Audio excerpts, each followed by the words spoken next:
আপনার সন্তান আল্লাহর কাছে অভিযোগ করে বলবে, মাবুদ আমার বাপের বুকে পাড়া দিয়ে আমি আজকে দুদিকে যাব, আমার বাপকে আজকে আনো, আমার মাকে আনো। আমার চুলটা লাল হতো না যদি আমার বাবা শাসন করত, আমার চুলটা লাল হয়ে এদিক ওদিক যেত না যদি আমার বাপ আমাকে বুঝাতো, যদি আমার বাপ আমাকে বলতো 5 ওয়াক্ত নামাজ পড়বি, তোর জন্য পুরস্কার আছে, 5 ওয়াক্ত নামাজ পড়বি, না পড়লে কিন্তু শাসন আছে, এই কথা যদি বলতো তাহলে আমি আজকে খারাপ হতাম না। অনেক দিন আগের এক ঘটনা, একটা ছেলে অ্যাক্সিডেন্ট করলো, একটা ইউনিভার্সিটির টিচার, পাশে তার আরেক বন্ধু, ওই ছেলেটা ছিল নামাজি, আর যে ছেলেটা অ্যাক্সিডেন্ট করেছে গাড়ি ড্রাইভ করা অবস্থায় ওই ছেলেটা বড় লোকের ছেলে ছিল, পয়সাওয়ালা ধনীর ছেলে।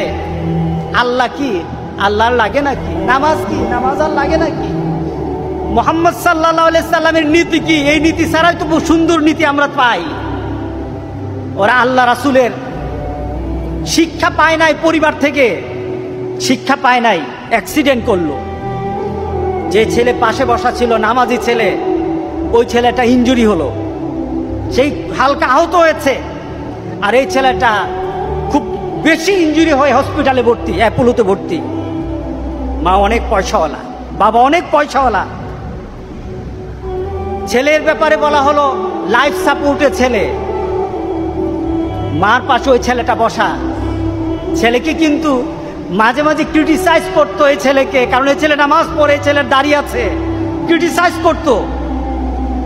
এবার মা কেঁদে কেঁদে ওই ছেলেটাকে বলে, তার বন্ধুকে বলে, বাবা আমার ছেলে কিন্তু নামাজ পড়তে জানতো না, আমার ছেলে কিন্তু কোরআন পড়তে জানতো না, বাবা তুমি একটু দোয়া করো না, আমার ছেলেটাকে যেন আল্লাহ ভালো করে দেয়, আমার ছেলেকে যেন আল্লাহ ভালো করে দেয়। আমার ছেলে তো দিনদারি শিখে নাই, দিনদারি পারে নাই, আমিও তো কিছু বুঝি না। আপনার কাছে প্রশ্ন, ছেলেটা মারা গেল, আপনার কাছে প্রশ্ন, এই ছেলেটার দোয়া দিয়ে কি আল্লাহ সুবহানাহু ওয়া তাআলার আযাব থেকে বাঁচানো যাবে?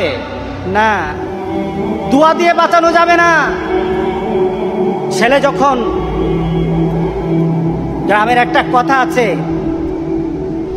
কাঁচাতে নানুয়ালে বাস, পাকলে করে ঠাস ঠাস।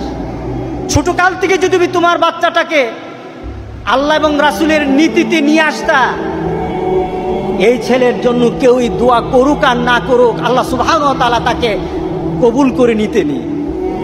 তুমি ছোট কাল থেকে তাকে শিক্ষা দিতা। আর যখন মৃত্যুর দুয়ারে তুমি তখন চিন্তা করো তোমার ছেলে কিছু পারে না, আরেকজনের দোয়া দিয়ে তোমার ছেলেকে পার করবা, এই নীতি কোন আল্লাহ রাসূল দিয়ে আমাদেরকে যায় নাই।